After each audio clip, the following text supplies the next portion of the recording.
बीच में हिमाचल प्रदेश की सरकार ने हस्तक्षेप किया है। हिमाचल प्रदेश के मुख्यमंत्री महोदय, हिमाचल प्रदेश के माननीय रेवेन्यू विभाग के मंत्री जगत सिंह नेगी जी ने, और उस हस्तक्षेप के बाद हमने ये तय किया कि हम अपने अनिश्चितकालीन के आंदोलन को फिलहाल सस्पेंड करेंगे। और उसी के सिलसिले में आज भी बैठक थी। आप सब जानते हैं कि मसला क्या है। मसला है कि जो हिमाचल प्रदेश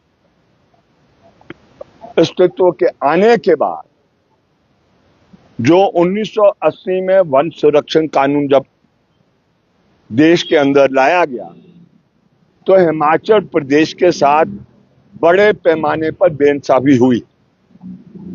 ये काम हमारा नहीं था। ये 1980 के बाद जितनी भी सरकारें आई है, उसका दायित्व जिम्मेवारी बनती थी कि अगर हिमाचल प्रदेश को एज अ राज्य, as a state of the Indian union करना है, तो जो इंडियन यूनियन के अंदर राज्य हैं, जो उनके संविधान के तहत अधिकार है, वो भी होने चाहिए। राज्य सिर्फ फट्टे के लिए नहीं है। राज्य है अगर राज्य की चुनी हुई सरकारों को जमीन देने का अधिकार है और विकास करने के लिए भूमि उसके पास है हो। लेकिन दुर्भाग्यपूर्ण 1980 के बाद 1 इंच भूमि जो भी सरकार आई उसके बाद देने के लिए नहीं थी। चाहे वो गरीब को देनी है, विधवा को देनी है, दलित को देनी है, या देनी है उसको जो सरहद पर शहीद होता है। आप जानते हैं हर तीसरे दिन खबर आती है। अगर तीसरे दिन नहीं आती है तो महीने में एक दफा खबर आ जाती है। सरहद पर जो शहीद शहादत दी जाती है वो हिमाचल प्रदेश का गबरू होता है, हिमाचल प्रदेश का नौजवान होता है। लेकिन टू ऑनर हिम, पुराने जमाने में जमीन का टुकड़ा दिया जाता था। आज की तारीख में हम 1 इंच भूमि नहीं दे सकते। ये है लड़ाई। ये लड़ाई ये नहीं है कि बेदखली हो रही है। बेदखली है, वो तो है ही है। हम क्योंकि किसान को रिप्रेजेंट करते हैं तो वो तो मसला है ही है कि भी किस तरीके से जो बागवान है, जो खेती कर रहा है, उसको हमने उसकी जमीन किस तरीके से बचानी है, वो तो है ही है। लेकिन हमारी लड़ाई इस बात की है, बिगर एजेंडा हमारा ये है कि हिमाचल प्रदेश गवर्नमेंट के पास ये अधिकार होना चाहिए भूमि को वितरण करने के लिए, जो अभी तक नहीं हो रहा है।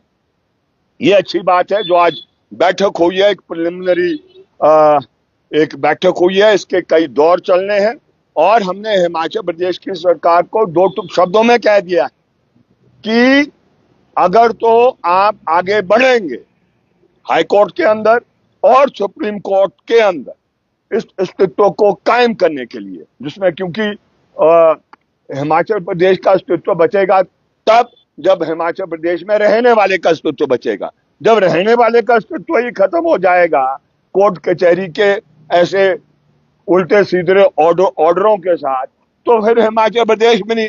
ये जुड़ी हुई बात है। तो इस संघर्ष को आगे जारी रख रहे हैं हम, और 13 अगस्त को हम पूरे देश के अंदर इस कार्यक्रम को, जो संयुक्त किसान मोर्चा है उसके साथ कांधा से कांधा मिलाकर, जो मोर्चा दिल्ली में लगेगा, मोर्चा शिमला में भी लगेगा, हर ब्लॉक में मोर्चे पूरे देश के अंदर लग रहे हैं। और उसका कारण है कि आप जानते हैं अगले कल बहुत बड़ी उथल पुथल होने वाली है। वो उथल पुथल है जो ट्रंप साहब ने अनाउंस कर दिया है कि 25% टैरिफ वो लगाएगा और उसका नतीजा बड़ा गंभीर होने वाला है। और हिमाचल प्रदेश में हम समझते हैं सेब के खेती का आखिरी जो सांस लेने का काम है, जो जब वो मरीज उसमें चले जाता है, वेंटिलेटर पर चल जाता है, आईसीयू में चले जाता है, तो वो हालात सेब की खेती के होने वाले हैं जो ट्रंप साहब वहां पर कर रहे हैं। और उनके खास मित्र जो है वो देश के प्रधानमंत्री है। तो इन दो ने, देश के प्रधानमंत्री महोदय और उनके मित्र जो अमेरिका में बैठे हैं, वहां के राष्ट्रपति, इन्होंने हमारा सत्यानाश कर देना है और हमारे पास कोई चारा नहीं रहेगा। हमें नीचे किसान को संगठित करना है, बागवान को संगठित करना है। जिस तरीके से देश के अंदर राष्ट्रीय मुक्ति आंदोलन में 1920 के बाद जब महात्मा गांधी ये मोर्चे में आए थे तो जन आंदोलन शुरू किया था इस देश को आजाद करने के लिए, उसी तरीके की लड़ाई हमें अब शुरू करनी होगी, क्योंकि खेती तबाह हो जाएगी तो ये देश भी नहीं बचेगा और ये प्रदेश भी नहीं बचेगा। हमारा फर्स्ट एंड फॉरमोस्ट इंटरेस्ट है टू सेव हिमाचल प्रदेश, जिसके लिए हमने ये आज पिछले कल हमने फैसला ले लिया है कि बढ़ चढ़कर अगर उसकी शहादत भी देनी है, आहुतियां देनी है, जो भी करना है, हम आगे बढ़ेंगे, डट के मुकाबला करेंगे, तो दिल्ली वालों का भी करेंगे और अगर हिमाचल प्रदेश में कई ऐसे होंगे जो उस मुकाबले में शामिल होना चाहते हैं तो उनके साथ भी मुकाबला हम करेंगे। सरकार की मंशा क्या है? देखिए जी, सरकार की मंशा सरकार से पूछो, हमारी मंशा बड़ी क्लियर है। आपने देखा होगा पूरा स्वराज टूट गया, उससे पहले ये समेत टूट गया था। आप 1 इंच भूमि नहीं दे पा रहे हैं, आप क्या करेंगे? वैसे आप वहां के दौरे लगा रहे हैं, आप सहानुभूति, चलो अच्छी बात है, आप कर रहे हैं। ठोस आपको तब होगा जब आप जो इस प्रदेश के अंदर, जब से प्रदेश बना है, ये जो अलग अलग किस्म की त्रासदियां जब आती रही है, आप एक जमीन का टुकड़ा नहीं वो दे सकते हैं। अब 2 साल बाद दोबारा चुनाव होंगे और ये यहाँ पर ऑर्डर निकाल देंगे सचिवालय से कि 2-2 बिस्वे जमीन देंगे मकान बनाने के।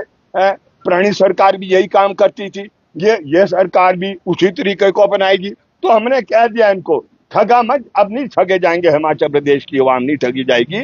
ये ठगने वाला काम छोड़ो, ठोस करने का प्रयत्न करो और ठोस तब संभव होगा जब ये दिल्ली वाले जो बैठे हैं दिल्ली में, ये गिद्ध की जैसे बैठे हैं, ये इंतजार में है कि हिमाचल की जनता तब अपने घुटने पर गिरेगी और फिर वो आक्रमण करेंगे। तो इनको भी कह दिया है, समझा दिया कि भी आप भी समझो कि भाई ये लड़ाई बड़ी लड़ाई है और हिमाचल के अस्तित्व को बचाने का काम करो। हमने तो यही विनती सरकार से पहले भी किया, आगे भी यही करेंगे। Thank you.